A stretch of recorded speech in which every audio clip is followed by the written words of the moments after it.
No man, Mr. President, thinks more highly than I do of the patriotism as well as the abilities of the very honorable gentleman who have just addressed this House.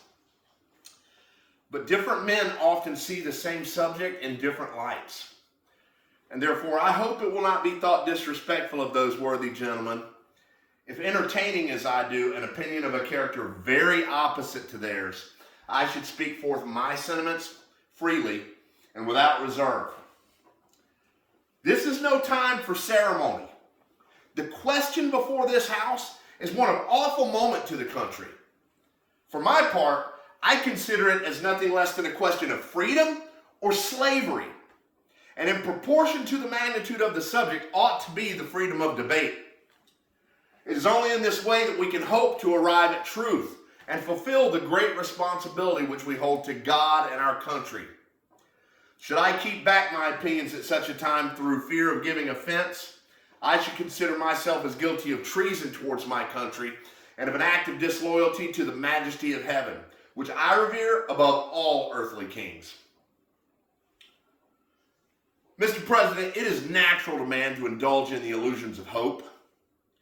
We are apt to shut our eyes against a painful truth and listen to the song of that siren till she transforms us into beasts. Is this the part of wise men engaged in a great and arduous struggle for liberty? Are we disposed to be among the number of those who, having eyes, see not, and having ears, hear not the things which so nearly concern their temporal salvation? For my own part, whatever anguish of spirit it may cost, I am willing to know the whole truth, to know the worst, and to provide for it.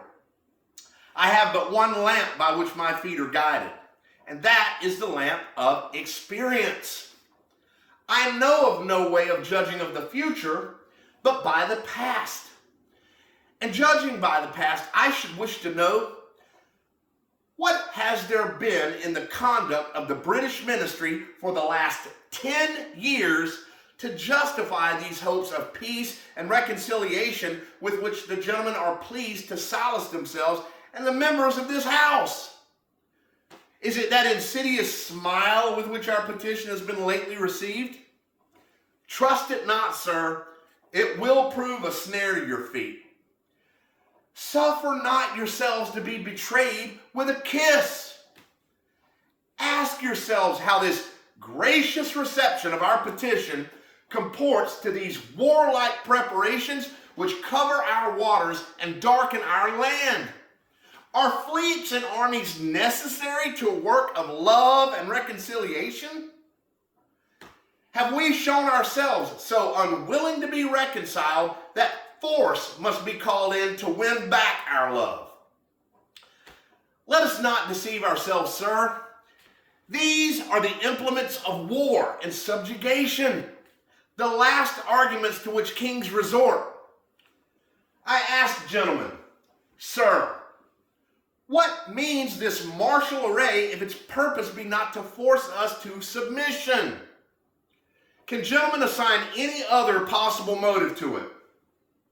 Has Great Britain any enemy in this quarter of the world to call for all this vast accumulation of navies and armies?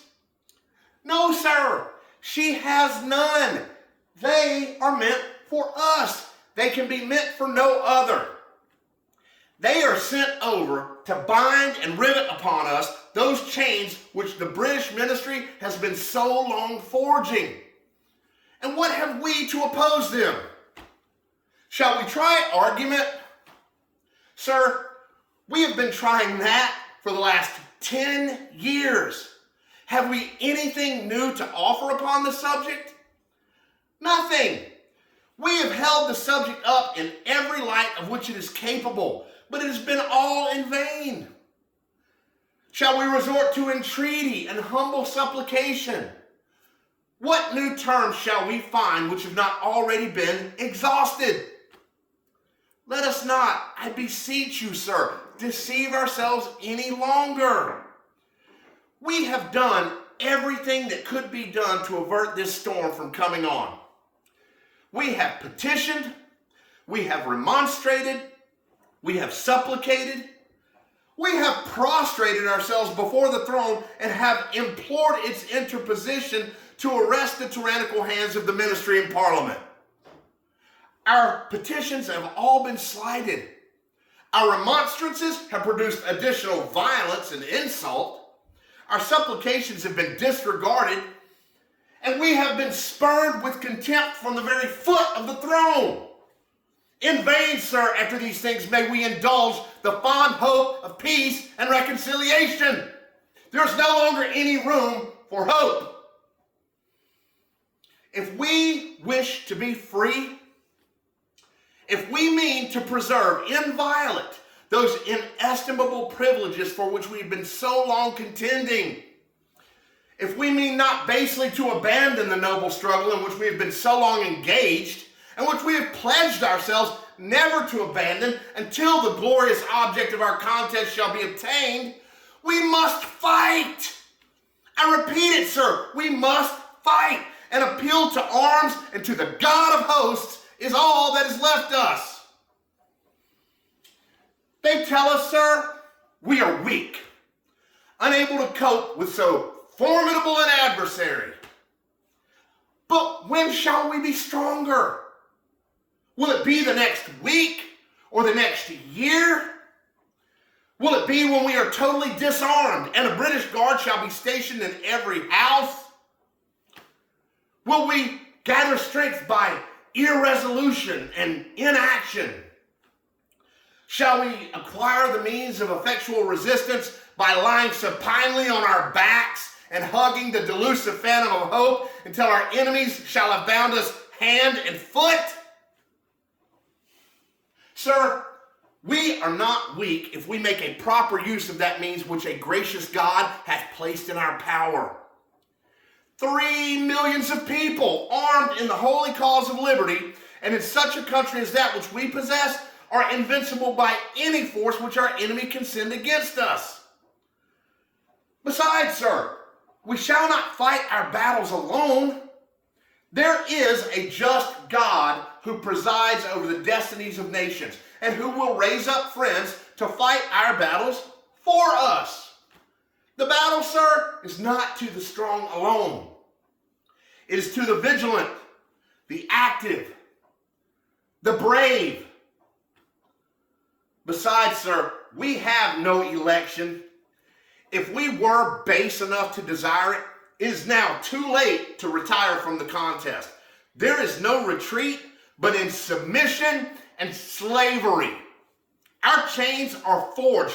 Their clanking may be heard on the plains of Boston. The war is inevitable, and let it come. I repeat it, sir, let it come. It is in vain to extenuate the matter. Gentlemen may cry, peace, peace, but there is no peace. The war has actually begun. The next gale that sweeps from the north will bring to our ears the clash of resounding arms. Our brethren are already in the field. Why stand we here idle? What is it that gentlemen wish? What would they have? Is life so dear or peace so sweet as to be purchased at the price of chains and slavery? Forbid it, Almighty God. I know not what course others may take, but as for me, give me liberty or give me death.